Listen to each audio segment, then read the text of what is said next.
outgoing Fine Gael Councillor for the Castlecomer electorate area, John Brennan. John, you must be reasonably pleased with how you got on. It looks like you are going to be elected now. It's a tally. We're still waiting on the first count, so you must be pleased with how you performed overall. Yeah, I'm very pleased. Yeah, so it was a very good first preference vote. We still had to wait for the actual count to start, so we'll know more then. But certainly a very good start anyway. And the Castlecomer electorate area, it's absolutely massive. It is huge. How do you go about canvassing it? Well, I canvass. I go into as many houses as possible on a one-to-one basis, and I knock on the doors and I meet people and I talk to them. So I put in a good personal campaign over a long number of weeks. And you've been on Kilkenny County Council since 1989. That's 35 years. That's a fair old amount of time. I first stood for the local elections in 1985. Okay. And I was the first candidate to be eliminated. Okay. So I didn't forget that for a long time. Exactly. But then I helped get two candidates elected at the particular time. There were two sitting councillors, Tommy Coogan and Dick Brennan. Yes. And Tommy Coogan passed away in 1989. So the fact that I stood in 85 then, the party decided that I should be co-opted on in his place. So I've been elected ever since then.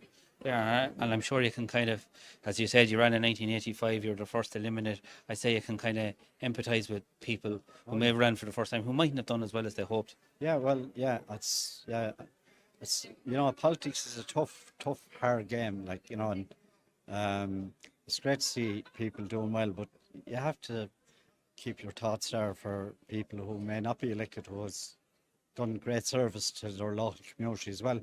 And just like to say, wish him well, and that there is life, I suppose, after politics, but it's very hard when it happens to kind of come to terms with it and accept it too, Yeah, absolutely. And Paidi, you know John very, very well, so it looks like John is going to retain his seat. John, I actually don't know you very well. I'm Thomastown, but I was in Fine Gael for a number of years. I would know you through that. But the Fine Gael strategy in Castlecomer district, two candidates, it seemed to be the right one. I think another one would have split the vote. You might be struggling if you had done that. What do you reckon? Well, yeah, I'd say, yeah, possibly that could have happened all right, yeah. It worked very well, actually, so, well, and Mary Hilda Cavanagh, obviously, 50 years service on the council, it's absolutely a tremendous achievement, but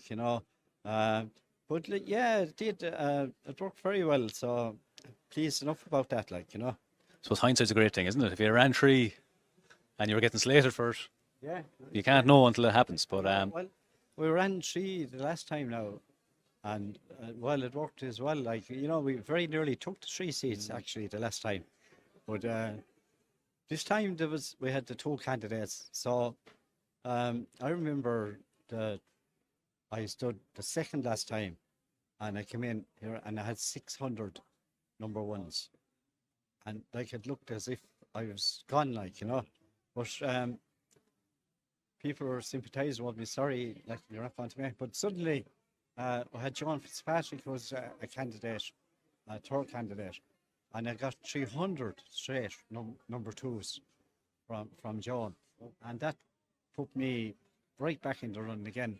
So some of the lads were coming in and they were telling me I was Houdini, I was back in the race again. And Lazarus. I got elected then afterwards. Yeah, so it's amazing, you never know for sure until when the first count is announced.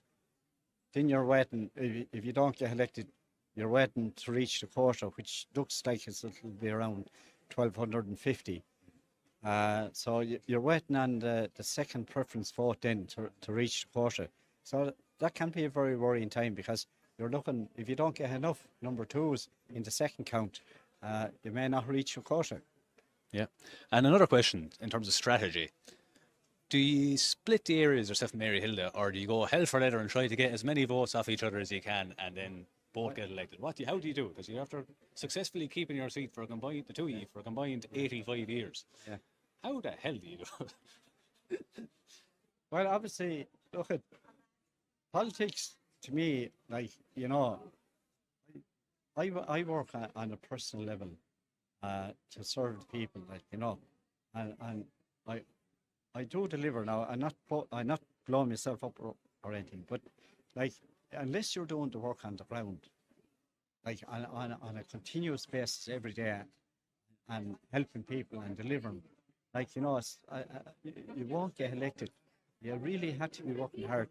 But in relation to strategy at this particular time, what we had a meeting, and what was said was, two candidates that you can go where you like. All out warfare. All out warfare, yeah. And you shake hands at the end then. Well, We'll see how it goes. we will. I tell you, like, you know, we have huge respect for one another. I mean, we're after working that lane together. It's never my policy, like, to hold anything or grudges or anything. And politics is a blood sport. But at the end of the day, you forget about it, you shake hands, and you go on and you do the business you're elected to do, is to represent the needs of the people in the area. But you know what? It's probably the only blood sport that the Green Party won't try to ban. We hope. Well, yeah. Well, you could be right there. I'm going to pass you back to Paul now, Johnny. Yeah. Well, John, we'd like to say thanks for taking the time to talk here on the Irish Political Roundup. I'd just like to say, Yes. like, you know, I'll be waiting for a while for the final result. But I'd just like to take this opportunity to thank, first of all, my family for my rock. Like, you know, politics is a hard, tough time on families, because you spend a lot of time away from your families, and they support you, and without the support of your family, you just wouldn't be able to do it. Yes. And you have to have a very patient wife to be able to be there and support you. And I'd like to thank my wife Catherine, my son Daniel, and my daughter Sarah for all the help and support that they give me. And then finally, I'd like to thank all the people who stood so loyally behind me and give me such tremendous support and put so much faith and confidence in me. And I hope if I am elected, I'll be able to repay that confidence and work for the community. Councillor John Brennan, congratulations, and the very best of luck. Thanks very much. You're very welcome. Thanks a million. Thank you.